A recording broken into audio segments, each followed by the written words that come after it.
Je vais attendre passer de la fin On arrive tout doucement à la fin de cet épisode 334. On est à la lettre R comme Russie, David. Alors après, David et sa carte graphique, son GPU qu'on n'aura pas chez nous, un processeur qu'on n'aura pas chez nous non plus. Elbrus s'appelle-t-il. C'est un CPU russe, David. Oui, Elbrus. Elbrus russe. Oui, on parlait de carte graphique chinoise et maintenant on parle de processeur russe qui s'appelle Elbrus.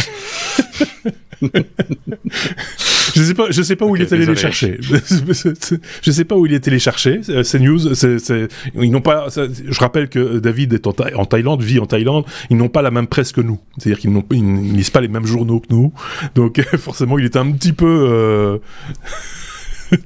Il est un petit peu. Ouais, les sources ne sont pas asiatiques. Thomson Hardware, c'est aux États-Unis, je pense. Donc, c'est vrai.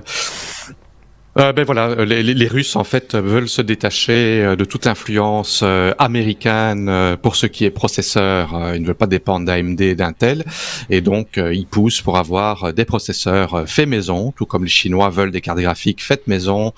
Il y a un petit peu du protectionnisme.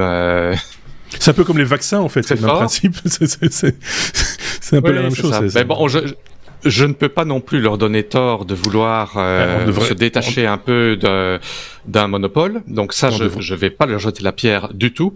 On devrait en faire autant. Ils ont sorti des processeurs. Ces processeurs ont été mis en audit par Sbertech, qui est la société technologique de Sber, qui est la plus grande banque de Russie, que je connaissais pas avant d'avoir lu l'article. Apparemment, les processeurs n'arrivent pas du tout à la hauteur.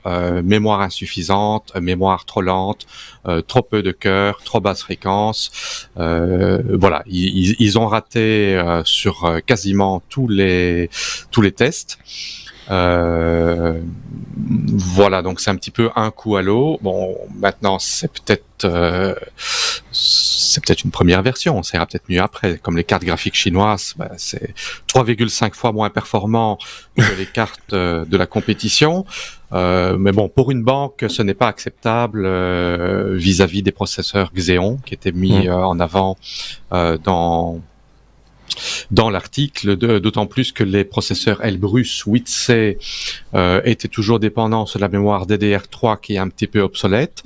Le 8CB, lui, supporte la DDR4, mais sont limités à 1,5 GHz de fréquence, qui est quand même moins de la moitié de ce qu'on a sur des processeurs Intel qui ont 3 fois plus de cœur.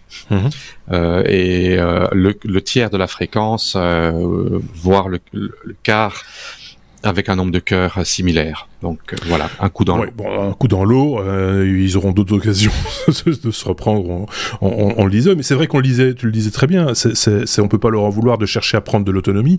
Et ce que je disais, je sais pas si ça c'était très clair, mais je pense qu'on devrait quelque part, quitte à aussi avoir des échecs, en faire autant au niveau européen. On est peut-être trop attaché à des sociétés américaines, chinoises, autres. Enfin, voilà, c'est faire un tout petit peu montre de protectionnisme, et simplement pour créer un marché aussi. Au-delà de ça, ce serait quand même pas totalement idiot. Je sais pas ce qu'en pense Picaboo sur manière générale, pas ce processeur en particulier, mais l'idée d'essayer de se démarquer. J'ai pas d'avis préconçu là-dessus. Les processeurs, ça serait bien qu'on ait de la concurrence a priori. Donc pourquoi pas. Moi, j'ai pas plus d'idées que ça. Je suis mal placé pour juger de ce genre de choses. Moi, je suis vendu à une marque déjà à la base, donc c'est vrai. Je suis mal placé pour juger. Mais oui, pourquoi pas. Mais ce serait intéressant puisque tu es vendu à une marque. Imaginons que tu aurais une marque européenne qui s'appellerait Poire, par exemple, un truc comme ça, tout à fait au hasard, et qui ferait de très très bonnes machines comparables à ce que d'autres font sous d'autres appellations fruitières. Pourquoi pas, et ce serait plutôt pas mal en plus. Hein, fabriqué près de chez nous en plus. Tu vois. Oui, pourquoi pas. Après, il y a une antériorité de certaines références de processeurs, de marques, etc. Là, un processeur russe, si j'ai bien compris, j'ai quelques appréhensions. On est d'accord, mais c'est ce que je te disais. C'est pas c'est comme le Sputnik V. Je veux dire, c'est pareil. Oui, il y a forcément appréhension, mais on peut comprendre qu'ils essayent. C'est à ça qu'on veut en venir, en fait. Voilà, c'est très bien qu'ils essayent. Il n'y a pas de problème avec ça. La concurrence, c'est toujours pour le Sputnik, ils ont quand même été les premiers à mettre un satellite en orbite. Oui, mais je parlais du vaccin, le Sputnik V. Oui, oui, on va pas refaire l'histoire non plus, pas chaque fois quand même. C'est bon, ça a déjà fâché tout le monde d'une fois, il faut pas remettre le couvert. On peut passer à la suite.